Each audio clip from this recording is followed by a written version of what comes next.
Okay, so I feel like I should preface this video by saying that I've only seen each season of Stranger Things once. I'm not a huge fan of the show, but I'm not someone living under a rock either. I remember really liking the first season, starting the second and not finishing, and eventually hopping in on a marathon my family was doing once the newest episodes released. Needless to say, I have quite a few issues with the direction they decided to go, but there was nothing more disappointing than seeing how they took their most promising character, Billy Hargrove. Alright, I already know what you're gonna say. Talia, he is the worst part of season 2, and he's the worst character, and why are you defending him, and...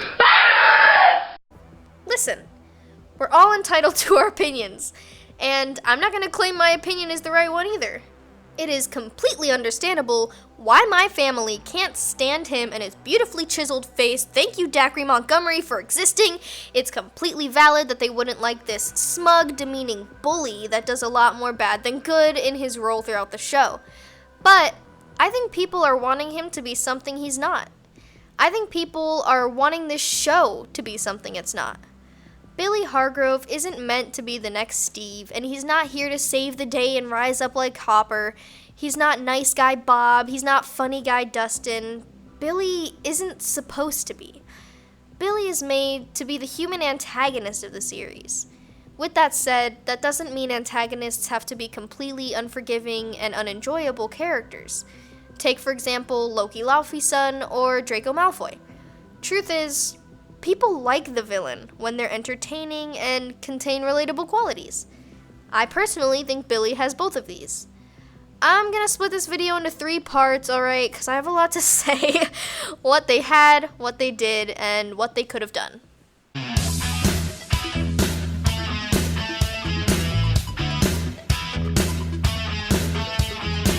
Billy Hargrove is a 17-year-old stud from California. He makes his first appearance in season 2 as this ladies' man bad boy who turns the world upside down. Upside down. Within the span of a few episodes, he's knocked Steve down from his podium and caused more than enough drama to make Shane Dawson's next 5-part documentary. We know that his father is both verbally and physically abusive. We know he came from California when his mother abandoned him and was forced to become family with Max. And we know he is reckless and irresponsible. And that's about it. Much to my dismay, I never really got more about his backstory. But with what we've been given, I think it's safe to say that he's a pretty damaged dude. I think he's entertaining with how he chases after Karen and causes ruckus. The whole scene with him speeding down the road and almost killing 4 children is honestly unbelievable, and shows a complete disregard for safety and human life. I also think he's relatable in a couple of different ways. His inability to let his guard down, always having to be bigger or badder or stronger, shows this shallow wall he's built to keep people out. Despite this, it's obvious that he has emotions when it comes to Max. Whether it's overprotection, the desire to control, or even jealousy that Max doesn't have to deal with the shit he's been through, Billy proves time and time again that there's something under the surface, itching to be revealed.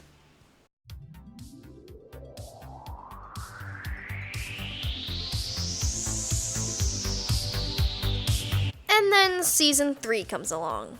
With how intrigued I was to learn more about this blonde-haired, blue-eyed train wreck, I have to say that I was completely disappointed with his role in the latest installment. From the very beginning, he's possessed by the Mind Flayer and then just a puppet of wrongdoing, honestly.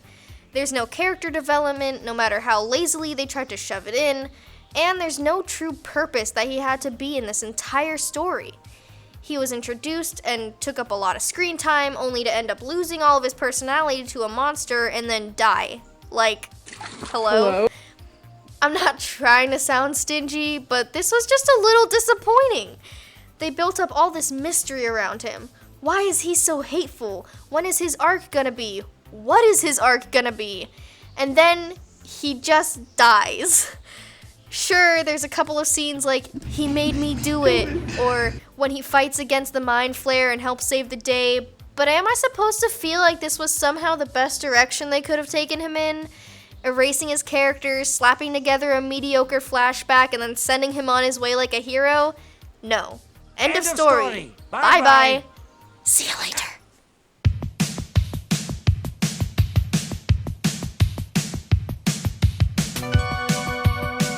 Anything else.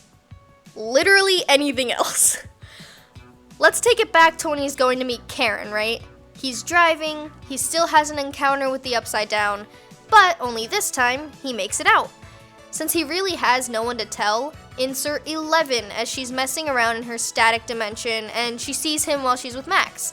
Max and her run to help him since he's technically Max's older brother, and he gets roped into the story. He'd be furious that Max knew all this stuff and was putting herself in danger with this group of kids that he hates, but he has no choice but to tag along.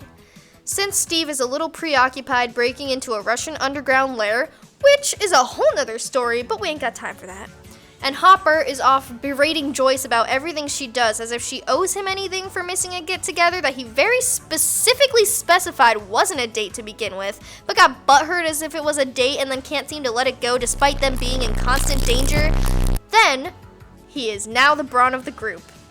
Sticking him with this group of kids he's supposed to hate gives him the chance to actually talk to them and realize that maybe they're not so bad after all. Can you imagine the look on Steve's face when he comes back and has a new co-parent that he hates?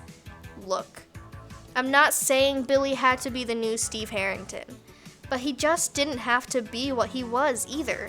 He's a lot more than his pretty face, and that shows in how he turns against the Mind Flayer at the end of Season 3. There is potential for a great character that is useful and complex. At least, there was. Look, I'm not saying this as some Dacre Montgomery fangirl, nor am I saying this as a troll. I honestly don't even love Stranger Things as much as everyone else seems to. I'm simply pointing out something that made me a little upset.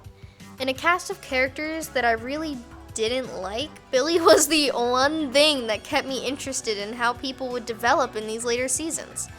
I'm not saying he's the only interesting thing about the show, and I'm not trying to defend him blindly, but I think that they had, whether they intended to or not, a really original and fresh character with a lot of potential. I just don't agree with how they decided to waste it. I'm not saying you have to agree either. I know Billy is an asshole, but he was a damn cute one, let me tell you. All I'm saying is that maybe he wasn't perfect, but he was a character. And he just felt like a waste of screen time with how they utilized him. Of course, not as big of a waste of screen time as Season 2, Episode 7, but